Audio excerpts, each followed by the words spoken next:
What's up, guys? Welcome to BitCast episode 37 for the week of September 3rd, 2017. I'm your host, Jake Martin. In the studio this week, we have America's sweetheart, Cameron Betts. America's sweetheart. I like that. Hi, guys. How's it going? This is interesting, being my second time on camera. Second time only on camera? Yeah. I don't believe you. Well, fully clothed. Oh. High five. Oh, man, that's a lie. I am not telling the truth. All right, the podcast is over. The podcast is ruined. Thank you again for tuning in. This week we are going to be covering a bunch of cool things, but specifically, I will let you know what we're covering. We're talking about Switch in Japan and how it's outselling PS4, awesome games done quick and how badass they are for helping out Hurricane Harvey victims, as well as the Olympics, talking about bringing video games into their repertoire, specifically esports, and how that may or may not happen. Some iPhone 8 stuff, just rumors about that and just kind of what we know. And then that'll probably segue into our main topic of the show, which is VR/AR technology and kind of our take on it. And then also I'll let you know, because it's the start of September, what games to keep your eyes on and your wallets. So I think we got one big game in September I can think of that we might be talking about. One just came out, actually. Both came out, actually. But the other thing, real quick, just some housekeeping notes. Remember to always check us on Facebook. I would love to hear from any people that subscribe to the podcast, want to just participate in the show. And the best way to do that is to, when I send out little posts about, hey, because I think Spencer responded to this saying he wants to know more about Davis's polo. Yes, he does. And so I said, Cameron will give us the inside details because you just so happen to be Davis's roommate. So we'll talk about that in a second. But then also be sure to check out reviews. Leave us some on iTunes because I will read them off on the show. And subscribe to any of those services if you are a pseudo-regular listener. That helps us a ton. So just quick house-cleaning notes. Also, if you want to have send in topics, the best way to do it is to send emails to bitcast@bitbloggist.com. That just really gives us a good way to look at those things, and I will probably respond to you saying, hey, this is a terrible topic. We're not going to cover it, so waste of your time. But then we do that with 90% of topics. Oh, that's good coffee. Sorry. It's very good. Hannah's a hell of a coffee she's maker. She's a heck of a roaster. Yeah. She roasted herself. That's a lie. It's not okay, true. I'm about to It's say. not true. It's not true. Incredible. TVA, Velo. I mean, what can Hannah not do? I mean, she pretty much anything. Yeah. Quick shout out to the review of the week from ICANN Japan, a good friend of the show, Chris Williams. He said, "So much gold. This podcast has everything: movies, video games, pop culture, hot takes, and more. So glad I found this. Bonus, good sound quality." And he actually had a little okay hand at the very end of it, but I couldn't copy and paste that. Can't they get the emoji in the Google Docs did not want it. Understand. Again, Chris, thank you so much for the review. Like I said, everyone, the reviews really do help us get out there. And when someone comes to check out our podcast, they're like, oh, people actually like the show. And then they might listen to it. So you're only really helping us out. So please, please help us. We're actually over 800 subscribers now. Yeah, no, I saw was it a Facebook post that you did last week? It was an FB post. You're up to date. Yeah, no, I follow. I keep up. I'm not sitting here for any reason. But I don't even know you. So before we jump into our rigmarole of the show, Cameron, I want to know, what are you playing right now? So, if you are playing anything. Well, it's kind of funny.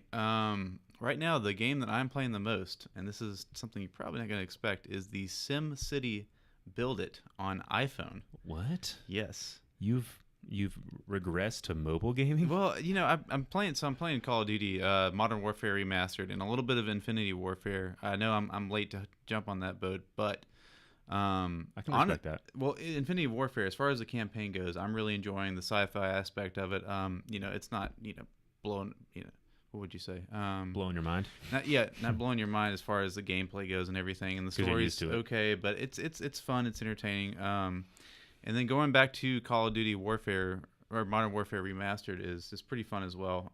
It's just kind of something that tied me over right now, as we're going to talk about later. Kind of debating on getting Destiny 2, and then further down the road, Call of Duty World War II. Yeah. So, I know what she said about that. but no, SimCity Build It is really what I'm stuck on right now, and I highly recommend it if you are someone that enjoys iPhone games. Something you can check in on every hour or so, and just kind of it's mindless. It's not anything crazy, but it is super fun, and I really enjoy it. And I've only spent $40 so far on it. So the show is brought to you by SimCity Build It, the new hot iOS phone game. It's super addictive. Yeah, that's how they're all designed. They're bad, man. They're bad for you. It's terrible. I have been playing Mario Rabbids. That game is dope. All right. I don't know if you've ever played XCOM, if you're familiar with how those games work. I'm familiar with XCOM, yes. I was going to say, what is it kind of? It's pseudo like Diablo, but not in that like futuristic sense, right? Not overhead shooter, right? It's overhead, but it's tactics. So you're flying, you're not flying, you're taking cover behind different objects in a field. Essentially, oh, okay. And so like trying to get in range of somebody so you can shoot them. Not and Band then, of Brothers. What's that cover. other World War II game that was on computer? Company of Heroes. Okay. Company of Heroes. Yeah, that's how that is. It's overhead, third person. You'd probably know better than me. But yeah, it's awesome. I'm probably about like 10 to 12 hours in, and I'm enjoying it. So, if anybody else has a Switch and they're kind of debating on what a game to get before next month, which is October, yeah, holy crap, when Mario Odyssey comes out, definitely check this one out because it's really cool. Drink of the show today is Pete's Coffee. I think it's the last few beans that we had. I thought it was Velo. It could be Velo, honestly. I think Hannah said it was Velo. This doesn't taste like Velo though. Very good. Velo's a lot more crazy than Pete's. Is Pete's the one from Canada? I don't know. No, that's Muskoka. Muskoka. I think I'm gonna do like just a product placement for coffees and our other drinks the entire show. You should. And then we're just gonna talk about your phone game. So do you guys want to see my city? No, I'm kidding. Speaking of cities, let's talk about news. The U.S. is currently being destroyed by massive hurricanes. We're here to tell you, get out. In recent news, while you can. Actually, yeah, for all those that are being affected by the hurricanes, best of luck. It's a bad time, and we're thinking about y'all. Yeah, shout out to my National Guard boys out there doing the dirty work, man. I mean, you guys are the heroes. That's a bad I wish time. I could join you. I want to make sure to put that down so we can make sure that we know that they're being represented in here. National Guard boys. We'll take a little note here. Perfect. Okay, so first news item on the list is the Nintendo Switch is pretty much outselling the PS4 in terms of their first comparative months, right? Which is pretty dope because they're both Japanese companies. Nintendo probably being the more prominent, recognizable is what I would call Nintendo. I wouldn't say that they are a stronger business because Sony has a lot more to offer than just video games and hardware. They have like TVs and cameras and all this kind of stuff. But regardless, let me pull up this news article real quick. This is all from Kotaku, so shout out Kotaku. Let's see what here. Okay, I should have actually copied and pasted this to save myself some time. Basically, all you need to know is that the total sales for PS4 in its first 26 weeks on sale in Japan was 665,760 units sold. The PlayStation 4 has been a very successful console for Sony in Japan with healthy sales. The Switch's sales, however, are healthier. In its first 26 weeks on sale, oh gosh, it jumped around. The Nintendo Switch has sold 1,527,962 units. In comparison, it took Sony's 69 weeks in Japan to hit that number. Well, below that number even. That's impressive. It's what, 5.123? Yeah. Yeah, 2.7 versus 2.3. That's substantial. Some pretty good looking numbers here. So I'll put the infographic up on the video so you guys can see what we're talking about. But regardless, I just wanted to highlight this because this is interesting because it's two Japanese video game tech companies that haven't been competing for a long time. But the fact that Nintendo and specifically the Switch is doing this well is pretty cool to see. Right. I know you don't really care as much about Nintendo. I know you like Nintendo. Yeah. But it's just one of those things, I'm going to keep on saying, like, Switch is awesome, and, clearly the numbers support it. So that's pretty much all to say about that. Well, I mean, I do care. I mean, it's definitely something that's big news because for the longest time now, I mean, Nintendo is not struggled per se in that market, but it's kind of, they're always the last. They're, in the gaming console world, they're always going to be sort of towards the end. In Japan, they're going to be number 2 because Xbox. Who cares? Yeah, there is literally 0 Xboxes sold in Japan. I'm sure there is. I mean, they probably don't even know how to pronounce it. I don't know about. Actually, that is true. I don't think X actually exists. Xbox. I don't know. That would be interesting to find out. Huh.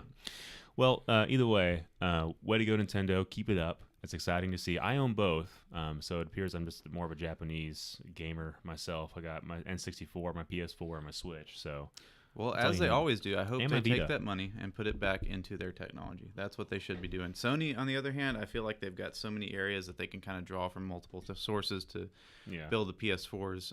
But or PlayStation. Nintendo does not have that. Nintendo does not have that luxury. Right, got to make their money to reinvest it into research. Got to reinvest into your assets. Which may I make a comment on? Go ahead, make a comment. So, if anyone else has had this problem and you would like to reach out to me, we'll attach my email to the end of the show. Also, my links to get in touch with me on Facebook. Send emails to crew@bitbloggers.com to talk to any of us. Thank you. So, I've been having a problem recently with my PS4. Uh-oh. And it beeps. Just randomly beeps. So, and whenever I looked it up, initially it said it was the auto eject on the PS4 was messing up. And it would just eject discs randomly, like in the middle of games too. Oh no. Kind of a shitty situation. Oh, that's really bad. In the middle of games? Oh, it's quite terrible.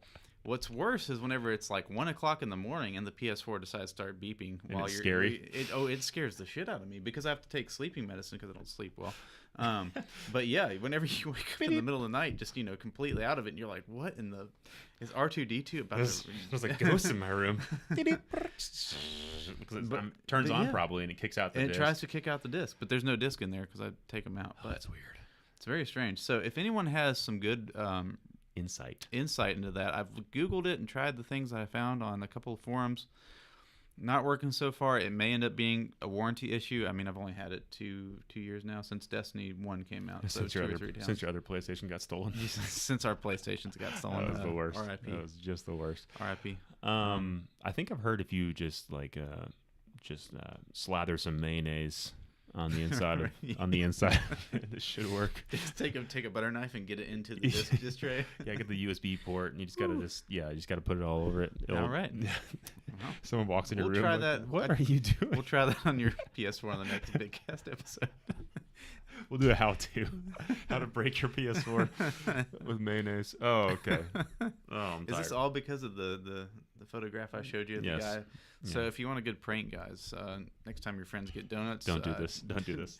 Take one of those pastry bags and then fill the donuts that they got with mayonnaise instead of cream. They'll never know the difference. Yeah, and you just stick, it's something I would do. You like Boston cream donuts? How about Boston mayonnaise donuts? That's what everyone wants these days. Okay, so anyways, onward. Segue leading into talking about Boston mayonnaise donuts. Awesome Games Done Quick recently had a pretty cool little speed fundraising event for the Hurricane Harvey victims, and I thought this was pretty cool. Let's see what the total numbers are. Hold on. Hosting emergency. Oh, you know what? I didn't realize that there was no numbers, but there probably actually are numbers now. But this is really cool because the video game community is one that's not often looked at as, anything sometimes of worth. Like a negative viewpoint is like video game people are just weird and they sit inside and don't. It's starting to tilt a little bit, but yes, they don't care about anything. But clearly the people that run Awesome Games Done Quick and all the people that spend countless hours speed running are like, yeah, this is awesome. This is totally worth doing it. And they always try to put all of the earnings they make towards charities. Usually it's towards it's a children's foundation. I think it might be cancer research. I know they did St. Jude's one time. They've done a ton of charities. Okay. So shout out to those guys. I think probably next podcast we'll have the exact numbers that they raised on that. But I thought that was really cool.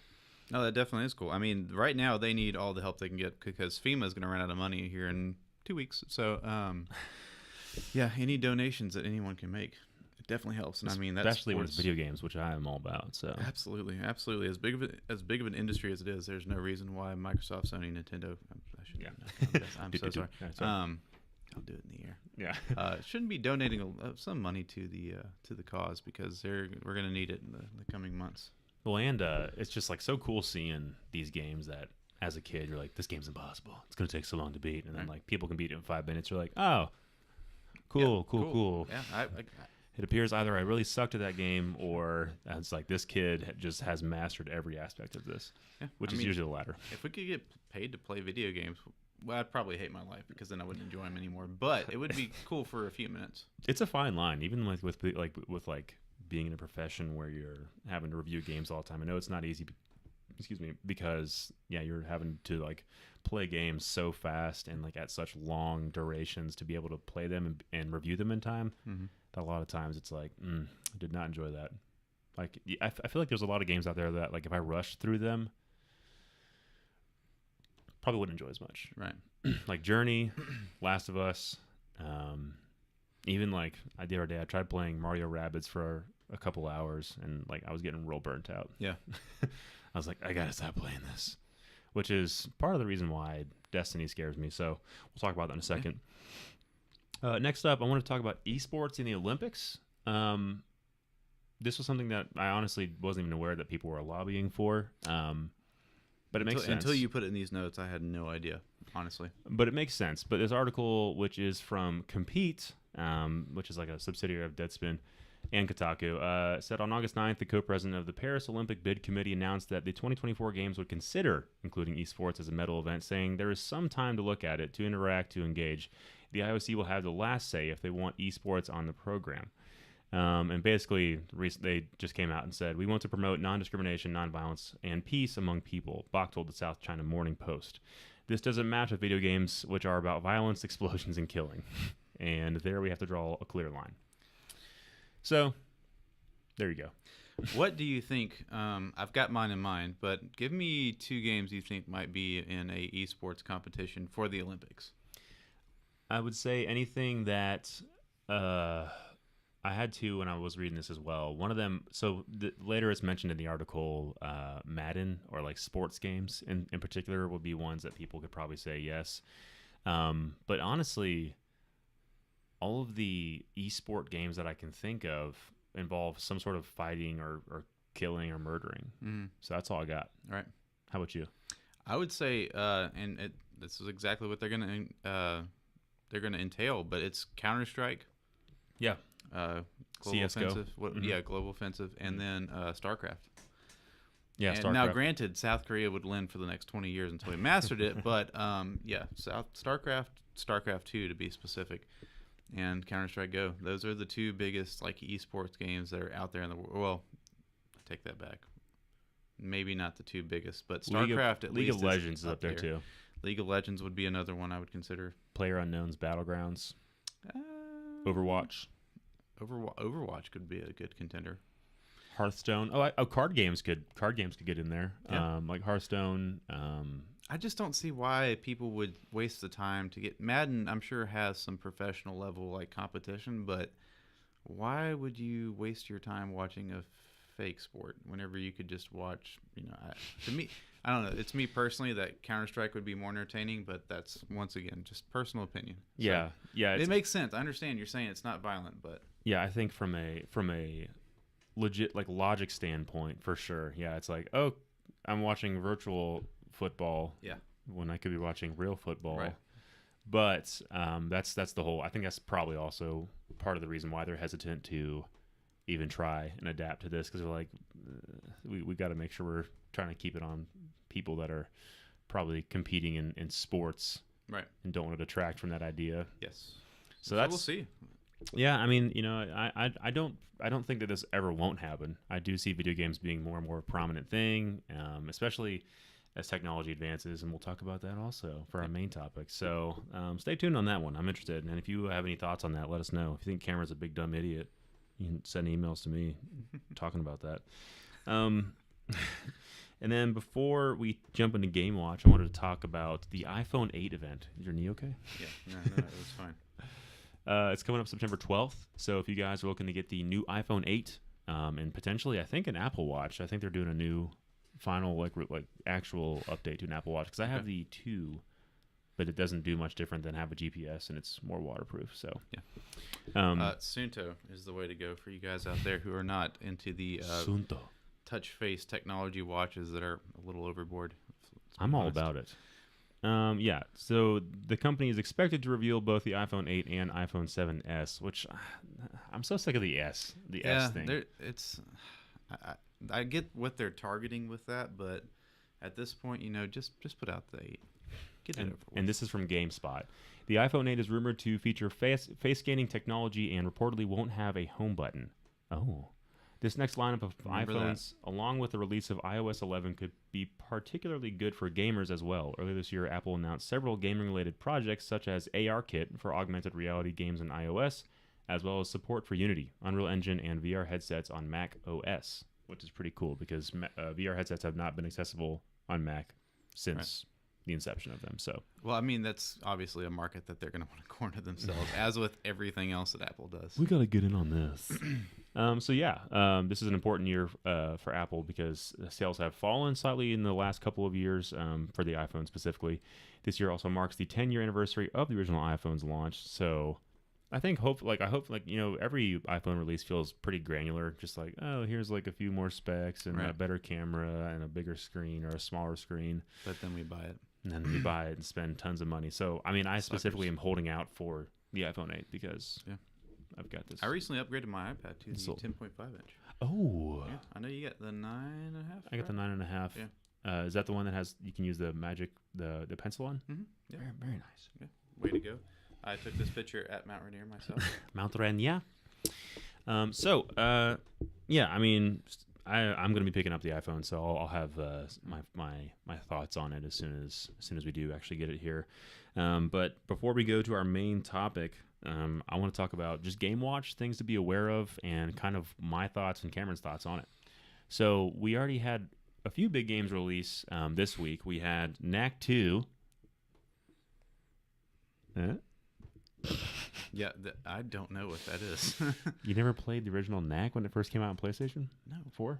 Okay, so I think I have an idea of what it is, but I was so busy looking into Destiny, I didn't really look at it. So across the board, Knack 2 is getting better reviews than it did last time, but still not like. Can you give me like a screenshot of it so I can get an idea? Yeah, it's that big dumb spiky looking guy. Yep. I know exactly what it is. So didn't play it. Don't worry about it. But yeah, basically, Mark Cerny, this is like his child, the architect of the PlayStation, and he's really wanting Knack to be a success. And it's really cool because it is like, if you think of like the PlayStation and PlayStation, I guess specifically 2 in that era, like they had all those platformers like Ratchet and Clank and Sly Cooper and all that kind of stuff, Jack and Daxter, and this is kind of a updated new version of those games just for PS4, so it has like really cool particle effects and stuff like that. The games look great, but apparently they're still very uninteresting, unfortunately. But is it kind of like that? What was that Ragdoll game that was out for PS3 where you were the little puppeteer or Little Big Planet? Little Big Planet. It's Little Big Planet. I think it's Little Big Planet. Yeah, it's not like that at all. No. Oh gosh, never mind. We'll talk about it later. I will have to look it up. Sorry. I was like, yeah, it's not even close to that. Knack 2 is out. If you are a third, like a platformer, 3D kind of person, maybe check it out. If you have kids, definitely check it out. It'll be a fun one for them to play. But if you're looking for a better way to spend your money, Everybody's Golf is not on this list, but I'm a big fan of golf games. They're super addicting. They're really easy, and I'm terrible at golf in real life, so being able to play golf and feel like I'm actually doing a good job is fun. Yeah, no, for sure. You remember get eagles every now and then? David's bachelor party. We got a hold of what was it, Tiger Woods 2011 or something like that. Oh my gosh, that is all they played. Oh my goodness, it was so much fun. That was a hard game. I still need to buy that for Xbox so I can kick Davis's ass on it. But we'll get to that. We forgot to talk about Davis Polo, so we'll get to that after. Oh, this. You're right. Let's just talk about it right now. Just get it out of the way. And then actually, yeah, I'll make sure to leave a segment right before we jump to our main topic, Davis's Polo, because that's probably the most important thing we're going to talk about. It's a big deal. Yeah. And then, was it yesterday or today that Destiny 2 came out? It was yesterday. It was yesterday. So yeah, Destiny 2. I know Cameron and I. So when Destiny first came out, It was like the reason we bought our PS4. It was like maybe a little bit like a year after the PS4 had been out. Not even a year, like a few months. And so I remember it being near the fall when we got it. And I was just like, dang, this game's awesome. We like played the beta, just like kept playing over and over and over again. We were having a great time. It came out right before we got our PS4 stolen. Yeah. Like right before. Yeah, it was pretty dope. So we spent a few hours playing it. I remember getting my Guardian leveled up to, I think, the highest level you could get at the time, which was like 30. And then they released all that 20 crazy DLC. Well, no, you got to 20, and then you got your light level gear to get up higher. Of course. And it was 30, and then it went to like 40, and like that's where I got lost. Yeah, I forget what. Oh my goodness, The Iron Banner. Iron Banner. No. What was the last expansion that came out for it? Rise of Iron. Mm-hmm. I think that was it. You're asking the wrong person. Yeah. I fell off with Destiny, unfortunately. Well, I think they finally raised it to like 40 or 50. I forget what they capped it at, but yeah, they said it got better. And so yeah, let's back up a little bit. So Destiny is a polarizing game. It's a lot of people love it because it's super fun if you have a consistent group of people that you can get on with. Yes. And you can dedicate time to it. Those are the two big caveats. You have to have time to play Destiny, and you have to have like a consistent group of people that can play at the same times as you can. Kind of like World of Warcraft, but not as in-depth, I would say. Yeah, Destiny is so fun when you're playing with your friends. But as soon as you try to play by yourself, you're like, I don't know if I like this as much. And then even more so, if you try to play with your friends after they've played many more hours than you, right. And you get back on, they're like all level 30, you're like level 16, you're like, okay, cool guys, like, can I play? Can I walk into a room and they like 2 shots and all the enemies are dead, and you're like, well, that was cool. Yeah, and they're like, oh hey, no, just stand behind this wall, and we'll kill the boss for you. We'll get you. You'll get the XP. You'll get the weapon at the end of it. And then you get like 5 points of XP, and you're like, whoa. And then you don't get the weapon, and you're like, oh, that was fun. Cool, guys. That was fun playing that strike for 6 hours, and I didn't do anything the whole time. I just stood in the back and didn't die. I didn't really see anything on if they fixed that issue or not. That would be a very, granted for Bungie, and in Bungie's defense, it would be a very hard issue to fix. Yeah. So I don't have the best gauge on this right now. I know that so far they're waiting to release reviews fully before, like, so they can get like a full feel for the game and like the max level stuff. However, I do know that the story itself is already way better. Okay. That's good, because I know when we first started, Albert agrees if you can hear him outside barking.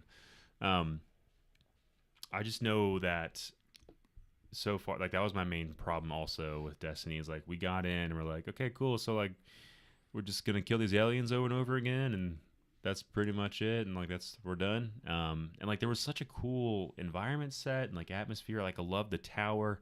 I loved like being able to go down and like hear more about the lore of like what happened on those planets, but they didn't go much else beyond that. Right. And, you know, we really just got a taste of it with, I'm sure a lot of people out there played the beta, and it was great. So we really just got a taste of it. It was a great hook. Props to Bungie. They freaking hooked us, man. It was a great hook. But whenever we really delved into it, the story just kind of went to the wayside, and then it just felt like we were wandering through these places, not really getting a whole lot of backfill on it, just kind of like a snapshot of, you need to kill this person or you need to go here, which can happen sometime, or which happens a lot of times in the games, where you get so focused on the gameplay, so focused on armor, weapons, loot, that if the story is not captivating, you're not going to think about it. You're really not going to. So I hope, for Destiny's sake, that the new story, or the continuation of the story, is good. I know from what I've read so far, it intrigued me.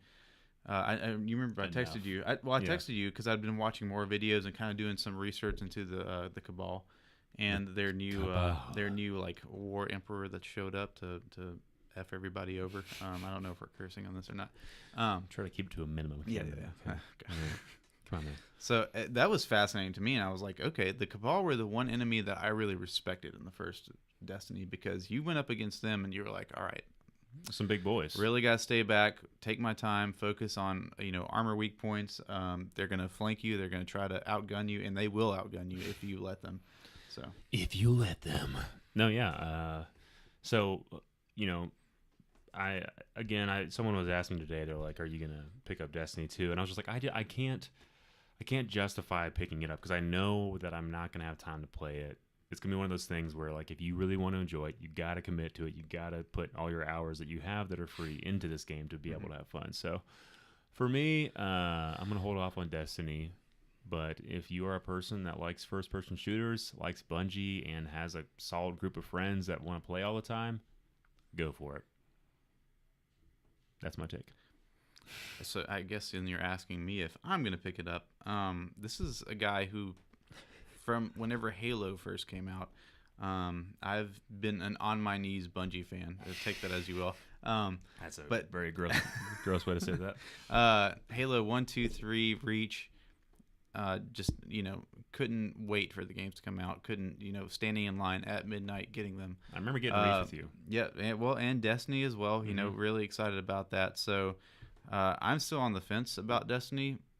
Maybe next week. I really want to see more of the reviews and hear a little bit more about it. I read a gentleman's article today that was actually from gentleman's article. It was Time magazine. Sorry, a guy's article, whatever you want to call it. And he was talking about the fact that he felt like he had played a lot of the game, and he was almost at level 20. And he said, "It just feels like I really haven't been trying very hard."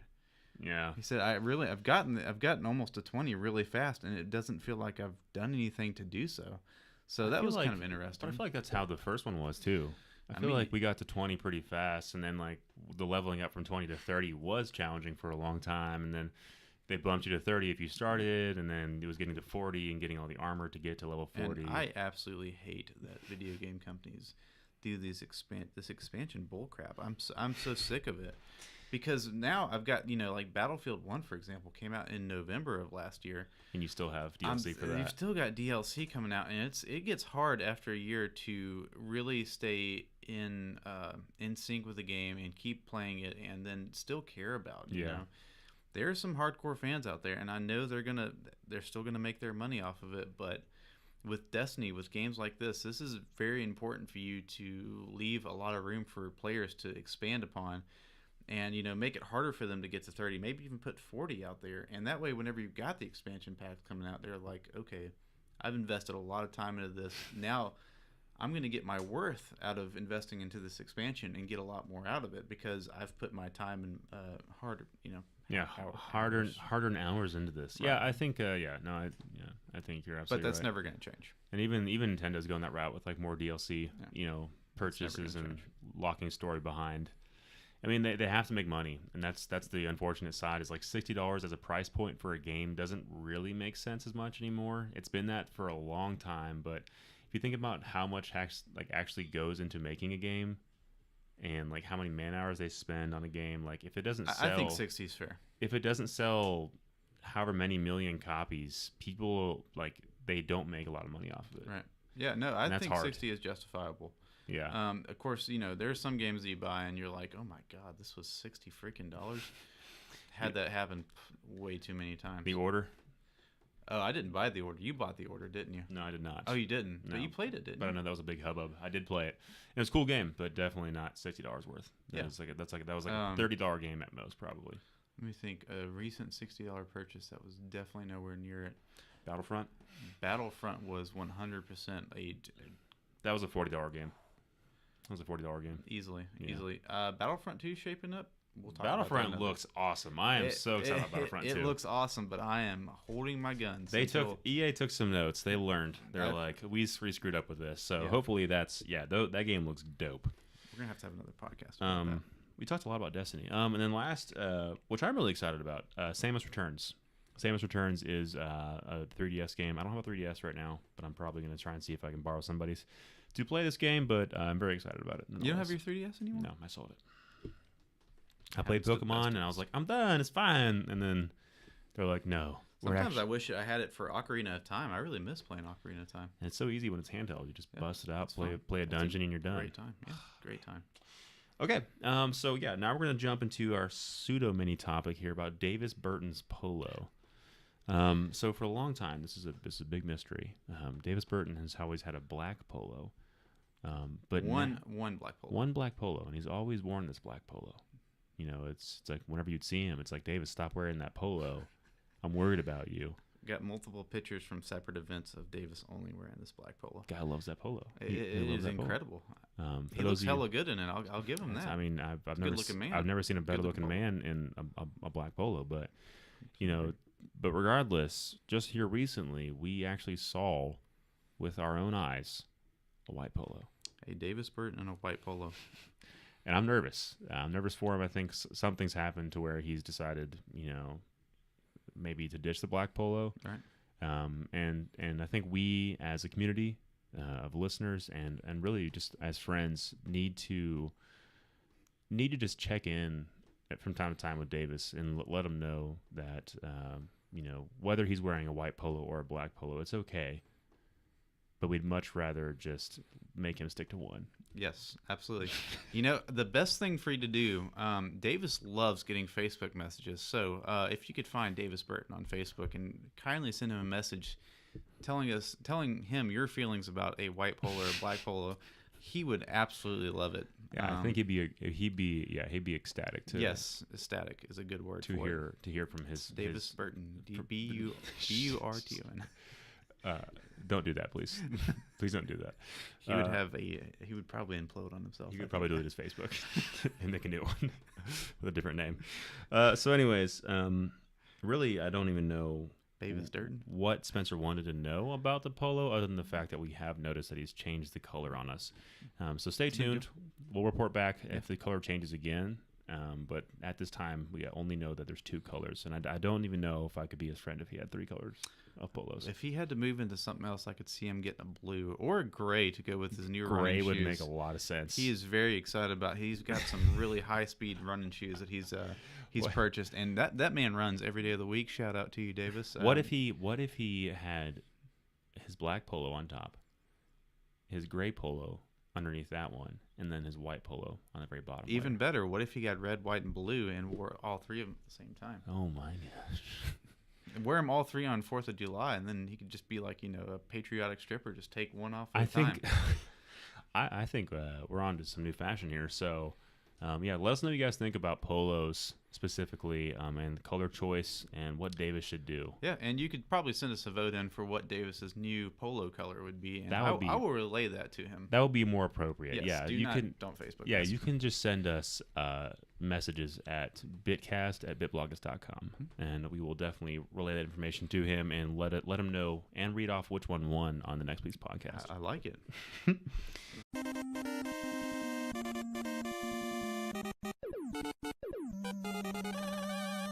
So, speaking of podcast and polos and emails, we're going to segue into our main topic of the show, which is AR. Completely relatable. Alternate reality. So this whole conversation spurred because we saw in Apple's keynote speech not too long ago where it's only been a couple of weeks. They showcased their AR kit, like you mentioned on the iPhone 8 discussion a little bit ago. And this seems to be a technology that a lot of people are adapting. That's been around for a while, and different companies use it. Snapchat uses some form of it. I know the 3DS had it at launch with the stupid AR cards and putting your characters on the table and stuff like that. It was still way too early though. But it wasn't cool. It was always kind of like a gimmick. Right. It was always I don't know.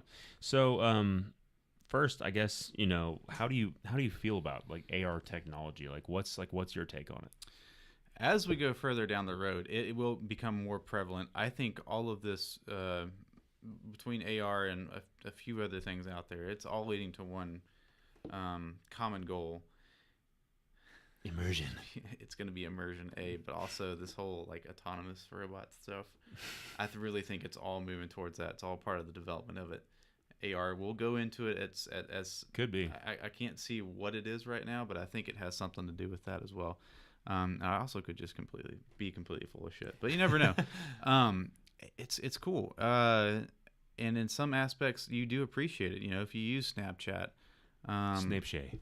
That's probably the biggest. I would say day to day, that's the biggest way we use it as a country, as a world. Pokemon Go was another big one. Apple is right to move into this field. if they get ahead of the game and really start to target it themselves, I wouldn't be surprised if they bought out Snapchat sometime soon and tried to, derive that technology from them.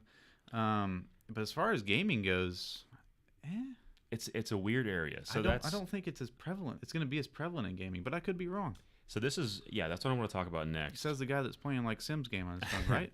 So we all have phones, and that's probably why they are even looking at this. So like, okay, we know it's big in Snapchat. We know Pokemon Go was a runaway success. What can we do to capitalize on some form of this? Like, obviously, our phones can handle AR. We just got to figure out now, like, what we can do internally to make money off this. Like that zombie game that they showcased. I laughed at that. I would love to see just be walking through a park one day and some idiot like slashing with his phone just randomly, and you're like, what the is that guy doing? AR makes sense. So Microsoft HoloLens, which I don't even know what that's going to look like when it's going to come out, but that is AR, and that's where I see AR making sense when it's with something you wear in your face, right? But you can still see in the real world, because that's part of the reason why I don't like VR as much, because you're fully stuck in that world and you kind of you lose your bearings, because it makes me a little nauseous. You're like, oh gosh, like this. I agree with my that. body doesn't know what's going on right now. But like if it's like set in a real world, it's actually it's a lot easier to interact with, and it makes sense. So off the bat, and I kind of want to talk about this because I know that there's a prototype out there for Catan VR right now, which is pretty dope. I love Catan. Most people love Catan or Catan, however you want to say it. And I could see AR board games being really cool. It would be. I mean, if you think about it right now, like the even on your games that phone. they have for consoles that you play with your phone, those are a good time. You know what I'm talking about? Like Jackbox Party Pack. Jackbox, yeah, like everyone's able to use their phone to get on and play the game. But like, if we were all sitting around a table and like looking at our phones to see a virtual board, that'd be kind of cool too. And it also takes away from people sitting on their phones, Facebooking, Instagramming while you're playing a board game, because if you have to use your phone, you can't be doing that other stuff. You have to be. So you probably could. Well, yeah, I'm sure they'll make like a multiple screen phone where you can do like all sorts of crazy ass attacks. Anyways, we're getting off the iPhone 8's going to be that probably. But yeah, I mean, like screens. Think about just like it would probably look weird in execution, but I'm gonna try and do this. And someone did a mock-up of it. Have you not seen it? No. I'll find the video and send it to you. It wasn't Catan itself, but you're like holding your phone essentially. And this is why I would like having glasses more, because you wouldn't have to like do this. But maybe this is like the device you interact with. But yeah, like you could like move your pieces around, and like it would all relay on like everyone's phone. Like you'd connect to one server. Like we're playing a game in Monopoly right now, and like I'm like, okay, I'm gonna roll real quick, and then you see the dice go onto the board, and then you can move your piece if you want to, or it moves by itself, and like it does cool little animations. Like whenever you build a city, it'll go and like a city will pop up like virtually. Really cool. Like yeah, that'd be really cool. But you want something like Google Glass, so you're not looking through your phone the entire time. You want to be able to see that. I think Google Glass is a great concept for. I'm too far away. For augmented reality, especially in that sense, that would be really cool. But just playing with your phone, it's cool, definitely, but not as much fun as if you don't have to like just look through it the entire time. I don't know. That would be weird. I see more business applications for this. Yes. Like being able to. I know this is something that like you had talked about a while ago, but like being able to put objects into your room to kind of see if you would like putting that object in your room. Yeah, without divulging too much information, I'd worked for a company that had some interest, but not realistic at the time, had some interest in furniture and carpets, as far as putting them, testing before you bought something, being able to buy a what are those cards? QR card, or a card with a QR code on it. You take it home, you set it in your room, and you can look through your phone, and that carpet, that table, whatever would pop up, and then you can change the size, the color, whatever it may be. And it is a great concept, and I've seen other companies that are moving in that direction. Yeah. But that's a very business sense, cars, or I think that home design would be huge. Cars is pretty funny. Like you just like imagine like a Mustang in your garage. You're like, oh wow. I mean, it would be so cool. You never know. People, It also makes me kind of sad, because like it's what would this look like in execution? We're slowly deriving from reality. You're just like, people come to your house and they're all wearing like AR headsets, and like in reality your house looks like garbage. It's just all white, but it has like QR codes everywhere, and it's like, oh, this is an awesome couch, and they're like sitting on like a virtual couch. It's like, this is so uncomfortable. There's no couch there. They just fall straight. And they take their glasses off and they're like, oh my, where am I? Are you homeless? Is this your house? That's like a movie. That's like a movie. That's a Black Mirror episode right there. Ooh, yes, I like it. But something else, so for gaming specifically, the only real use I can think of that I would actually care about would be like virtual board games. Okay. Or maybe like a tactics game where you could like Mario Rabbids, where you can kind of move your guys around the battlefield, and you're like, okay, I'm gonna click and drag, Mario over here to this spot and have him shoot this person, and then have I think like top-down games will work, but anything else would be kind of weird, I think, unless you're doing like a racing game, maybe. I don't know. I just don't know. I could see it being used in like since everybody's played it at some point. Let's take Call of Duty for example, and it with the VR technology in a headset form of some sort, having the HUD displayed, around you, and maybe even your gun, be able to see your gun kind of like out of the TV screen. I think that would be kind of cool. And then the screen itself is just you're looking into the world. Interesting. It could be. You could attach. Or really like just attach it to your gun, and then I don't know. No, you're still playing. No. I say you're just still playing with a controller, but you're just wearing a headset, and then you can see through the HUD, and if turn this way, you might be able to control the way your guy looks. It'd be kind of interesting to see what all they could do with it. As we go down the road, they will advance into that technology. That's like where VR would be. That's like where VR would sort of, but it's not a screen in front of your eyes. I'm sorry, it's not a screen in front of your eyes. It's a screen that's away from you, and then the HUD itself is just like floating around you. Huh. Does that make sense? Yeah, I see what you're saying, but I just feel like AR like has to use its environment. Like that's the whole thing. Like alternate reality. Like it's still reality, right? But something about it is augmented or altered. So, or I don't know. Maybe out in the world you could even do that same concept, but kind of like the game that Apple was showcasing with the zombies. Even take that same idea, and you've got like a pop-up HUD, and then you can see like your gun or something. I know I've seen videos of something. I'll check out the zombie game. I don't know what you're talking about. I have to look at that. Yeah, well, I'm pretty sure it was Walking Dead that they had done a mock-up for. And anyways, it showed this guy in the park, and he had his phone out, and as he's walking along, let me get my phone out so I can do this for example. As he's walking along, you can see him like slashing and stuff. It's just ridiculous because zombies. I guess that makes sense. But man, people are gonna look real dumb using this. Like Pokemon, you thought people look weird playing Pokemon Go, like just standing there, just going like this, just going. Yeah, that's what I was saying. Is that guy kind of looked like an idiot, just standing in the park, like slashing his phone, just like this. If I walked by somebody, I'd be like, "What the hell is wrong with that guy?" What are you doing, dog? Well, I deleted I took away the AR function on Pokemon Go because I got sick of like how the camera would load and like the Pidgey like be on the ground somewhere stupid. I'm like, where is the Pidgey at? So I don't know. I think my biggest wish would be a really cool board game, and that's about it. I think we can have faith in the gentlemen that are out in Palo Alto and the Bay Area of California, San Jose, as well as up in Seattle. We can't forget Amazon. I'm sure they've got a dog in this fight. Jeff Bezos. That they will figure out something incredible and some sort of technology that will really capture us in this AR. Otherwise, I don't think they would be going after it. Obviously, like I said, there is something that we have not seen yet, that they have not revealed yet. Oh, you know what I just thought of that we're being stupid about is they can easily make a headset for phones that you slide it into, and so then you have AR headset. Right. Well, I mean, it'd be just like that. Doesn't Samsung already has that with the Google?